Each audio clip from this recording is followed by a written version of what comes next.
Ассалаумағалейкум медик студенттер, барлықтарыңа сәлем. Бүгінгі біздің тақырып құрсақтың алдыңғы бүйір қабырғасы. Бүгінгі тақырыпта біз шекарасын, әлсіз жерлерін, қандануын және де послойны қарастыратын боламыз. Ең бірінші шекарасы. Жоғары шекарасы бізде семсер тәрізді өсінді және де қабырғалық доғалар. Мінекей семсер тәрізді өсінді, оң жақ және де сол жақ қабырғалық доғалар. Енді мінекей төменгі шекарасы. Төменнен мықын сүйегінің қыры, криста илиака және де шаптық байлам, лигаментум ингуинали және де қасаға симфизі. Мінекей мықын сүйегінің қыры, шап байламы және де қасаға симфизі. Ал міне латеральды сызығы ортаңғы қолтық сызығынан басталады және де мықын қырқасына дейін, криста илиакаға дейінгі вертикальды сызық. Осы жер бізде латеральды шекарасы болып табылады.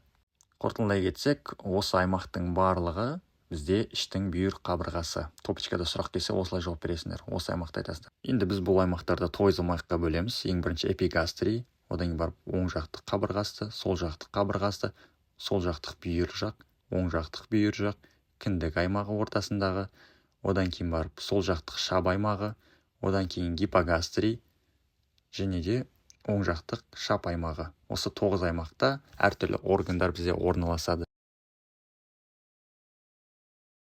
Негізгі тамырлы шоғырларына тоқталатын боламыз. Ең бірінші жоғары эпигастриалдық шоғыр. Бұл жердің артериясы бізде артерия эпигастрика супериор, артерия эпигастрика супериор, артерия торацика интернаның тікелей тарамағы болып табылады, және де іштің алдыңғы қабырғасын қандандыратын болады. Сәйкесінде өзінің венасы болады. Вена эпигастрика супериор, вена торацика интернаға барып жалғасады. Керісінше болады.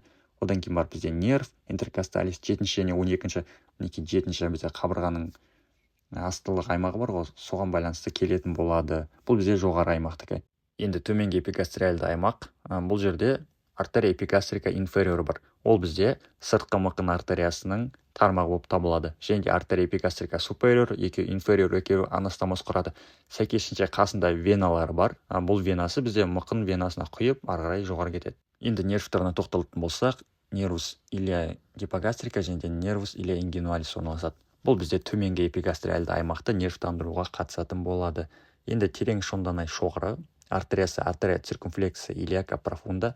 Бұл да бізде мықын артериясының тармағы болып табылады. Және де сәйкесінше қасында өзінің венасы жүретін болады. Нерві бізде нервус феморалис және де нервус гения феморалистен тұрады. Келесі бізде әлсіз жерлері, яғни іштің әлсіз жерлері өте көп. Ең біріншісі ол бізде ақсызық, линия альба деп аталады. Бұл тік бұлшықеттің арасында орналасқан тығыз апоневрозды құрылым. Мінекей осының барлық аймағында линия альба орналасады. Осы жердің грижасы бізде өте қауіпті болып келеді. Және жиі кездеседі. Одан кейін бізде шап каналы, каналис ингуиналис. Бұл жерде бізде шап аймағында орналасады. Және ер адамдарда шәует шығаратын түтік болады, ал әйел адамдарда жатырдың жұмыр байламы орналасады. Бұл жерде бізде шаптың грижасы болып кетуі мүмкін, паховая грижа деп аталады, жиі кездеседі. Одан кейін спигель сызығының грижасы. Яғни спигель сызығы да бізде өте әлсіз жері болып табылады. Ол бізде екі тік бұлшықеттің латеральды шекарасы болып табылады. Осы жерлер бізде спигель линиясы деп аталатын болады. Келесі біздің әлсіз жеріміз кіндік аймағы, региа амбикалис деп аталады. Бұл жер бізде ана мен баланы қосып тұрғаннан кейін әлсіз жер болып қалып қалған. Және де жиі жағдайларда осы жердің грижасы бізде кездесіп отырады. Енді послойны қарастырайық. Ең бірінші біз бұлшықеттерді сызып алдық. Ол бізде ең бірінші тік бұлшықеті, одан кейін барып іштің қиғаш сыртқы бұлшықеті, іштің қиғаш ішкі бұлшықеті және де көлденең іштің бұлшықеттері. Как всегда, ең бірінші бізде тері өте жұмсақ, қозғалмалы болып келеді. Оның астында әрқашан бізде теростомай клетчаткасы болады. ПЖқ әр адамдарда дене салмағына байланысты әртүрлі болады. Томпақ адамдарда ПЖқ-сы көп болады, арық адамдарда ПЖқ-сы аз болады. Және де осы ПЖқ-да бізде бағанағы артерия циркумфлексия бар, артерия гастрика супериор, артерия гастрика инфериор деген артерия веналар орналасады. Келесі қабатымыз бізде беткей фасциясы. Мінекей жасылмен белгіледік. Беткей фасцияның астында әрқашан бізде меншікті фасция орналасады. Меншікті фасция сәйкес бұлшықеттерді жауып орналасқан болады.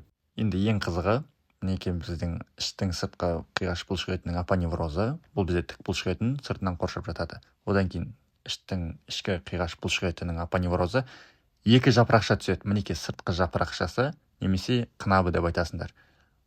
Вот мінекей екі жапырақшаның алдыңғы және де артқы.